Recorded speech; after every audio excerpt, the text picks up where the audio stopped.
Ever heard of a guy so full of himself that he walked right into his own doom, taking hundreds with him? Today, we're diving deep into the story of one of American history's most controversial figures, George Armstrong Custer. This isn't just a history lesson.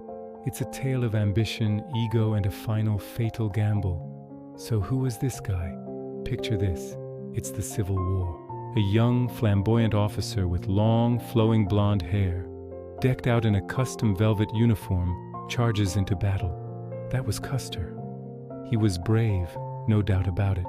He became a general at just 23, earning the nickname Boy General. He had a knack for being in the right place at the right time, leading daring cavalry charges that often turned the tide of battle. The public loved him, the newspapers adored him, and Custer loved the attention more than anything.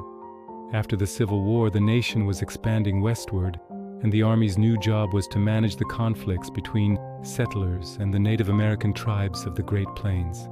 Custer, always chasing glory, was sent west. But this wasn't the Civil War. The tactics were different, the enemy was different, and the vast open plains were unforgiving. Custer's reputation, however, continued to grow. He led the 7th Cavalry, an elite unit, and became a famous Indian fighter. His most notable victory before his downfall was the Battle of the Washita River in 1868. He led a surprise dawn attack on a Cheyenne village. While it was hailed as a great victory back east, it was seen by many, including some of his own men, as a brutal massacre of a sleeping village, including women and children. This event shows us the two sides of Custer, the celebrated hero and the ruthless commander. He believed that total war was the only way to win, and his ambition often blinded him to the human cost. Now let's fast forward to 1876. Tensions are at an all-time high. Gold was discovered in the Black Hills of South Dakota, a sacred land guaranteed to the Lakota, Sioux, and Cheyenne by treaty. But a gold rush is like a flood. It doesn't respect treaties. Thousands of miners poured in, and the government, instead of honoring its agreement, decided to force the tribes onto reservations. The military launched a three-pronged campaign to round up all the hostile natives who refused to comply. Custer and his 7th Cavalry were part of this plan, under the command of General Alfred Terry.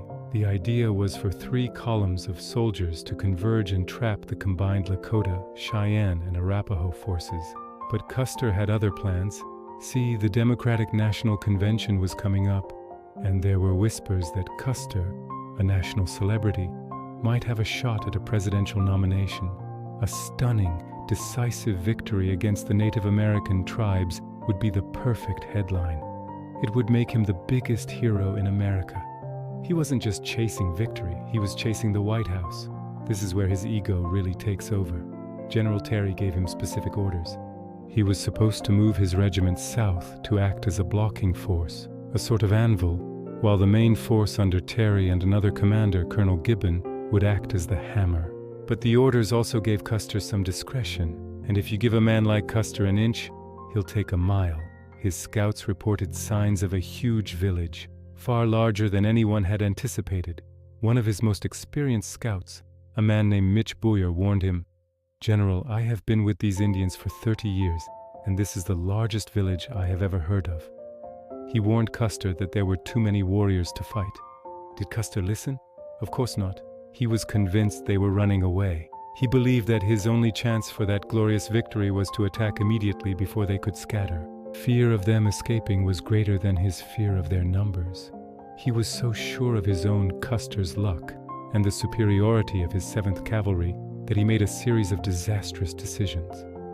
First, he divided his command. This was a classic cavalry tactic, designed to hit an enemy from multiple sides and prevent escape. He'd used it before.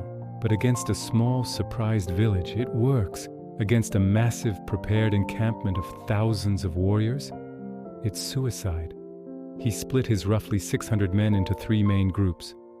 He sent Captain Benteen on a wide swing to the south, and Major Reno to charge directly into the southern end of the village. Custer himself took the largest group, about 210 men, and rode north, planning to attack the village from the other side. He also made another critical error.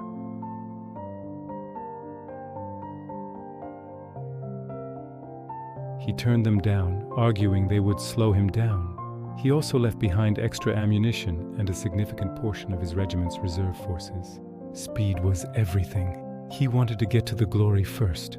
Major Reno and his men were the first to attack. They charged towards the village, but they were met with a furious, overwhelming force. Thousands of warriors, led by legendary figures like Crazy Horse and Gaul, swarmed out to meet them. Reno's charge quickly faltered and turned into a desperate, chaotic retreat. His men scrambled back across the Little Bighorn River, taking heavy casualties, and dug in on a bluff top. Meanwhile, where was Custer? He rode along the bluffs, likely trying to find a place to cross the river and attack the village's northern end. Witnesses from Reno's position saw Custer and his men on the ridges, waving their hats, seemingly victorious. But they weren't. They were looking for a way in, and they were about to be trapped. The warriors who had repelled Reno now turned their full attention to Custer's command. Led by Crazy Horse, a massive force swept around from the north and west, completely surrounding Custer and his men on a long, exposed ridge. The fight was probably over in less than an hour. Custer's men were outnumbered at least 10-1. They were on open ground with little cover. The warriors, armed with a mix of bows, clubs, and repeating rifles, closed in from all sides. It was a complete and total annihilation. Custer and all 210 men with him were wiped out. When relief forces arrived 2 days later, they found a scene of absolute carnage. The bodies of the soldiers were scattered across the hillside, a place that would forever be known as Last Stand Hill. So what happened? In the end, it was a perfect storm of ego, ambition, and underestimation. Custer's relentless pursuit of personal glory led him to ignore warnings, divide his forces in the face of a superior enemy, and refuse crucial support. He wasn't just defeated.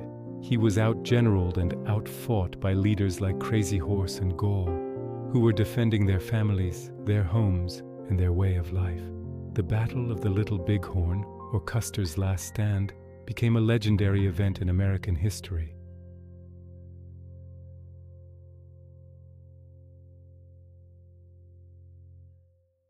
But as time has passed, a more complex and critical picture has emerged.